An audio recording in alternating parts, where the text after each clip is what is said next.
کله وخت رانه خفه شي، کله بخت رانه خفه شي، کله وخت رانه خفه شي، کله بخت رانه خفه شي، چې د حق خبره وکړم ټول علم رانه خفه شي. د ما شیرینه وروره،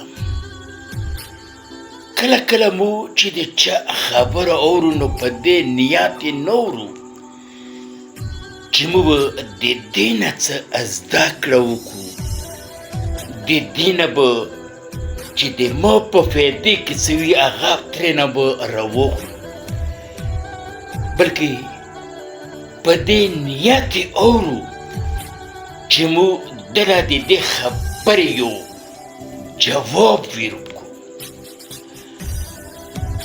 ګلاب وروره په نن دور کې د هر څه په بویدو سره سره خاموشه پاتې کېدل هم ډېره د هوښیارتوب خبره ده.